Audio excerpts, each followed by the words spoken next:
ঠিক না বেটি?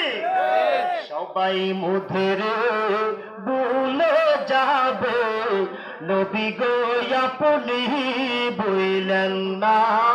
আল্লাহুম্মা মাশাআল্লাহ মাওলানা মুহাম্মদ ওয়া আলা আলি সাইয়্যিদিনা মাওলানা। আমরা কি দুরূদ শরীফের পক্ষে না বিপক্ষে? নবীজির উপরে দুরূদ শরীফ আদায় করেন কে? কে করেন? আল্লাহ। আল্লাহর কোনো নামাজ নাই, আল্লাহ পাকের কোনো ইবাদত নাই।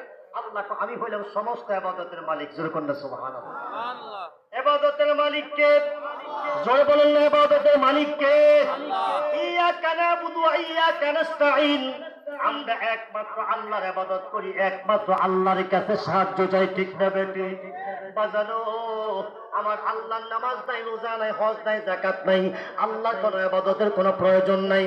আমার আল্লাহ ডাক দেখো বান্দারে, আমি আল্লাহ সৃষ্টিকর্তা হইয়া আমি সদাই সর্বদাই একটা কাজ করি, সেই কাজটা হলো ইন্নাল্লাহা ওয়া মালাইকাতাহু ইউসাল্লুনা আলান নবী। নিশ্চয় আমার আল্লাহ পাকের রহমতে ফেরেশতাদেরকে নিয়া ইউসাল্লুনা আলান নবী সদাই সর্বদা আপনার আমার নবীর উপরে দুরূদ মুস্তাফা আদায় করে। সুবহানাল্লাহ, আল্লাহু আকবার কন্যা। তাহলে যেই নবীজির উপরে দুরূদ শরীফ আল্লাহ আদায় করে, রহমতের ফেরেশতারা আদায় করে, এই সূরি বেকি এলাকার ভাই বাবারা আমরা সেই নবীজির দুরূদের যাদের কাছে নবীর দুরূদ শরীফ ভালো লাগে তারাই হলো হুসাইনি মুসলমান। কথা কয় না? তারাই হলো সুন্নি মুসলমান। এই জন্য সেই নবীকে আমরা যারা চাইতে ভালোবাসি, মুহাব্বত করি, কারণ নবী তো হইল আমাদের জানের জান। আন-নাবিয়্যু আওলা বিল মুমিনিনা মিন আনফুসিহিম। আমার নবী আছে ইমানদারের জানের চাইতে আরো নিকটে। আল্লাহু আকবার কন্যা।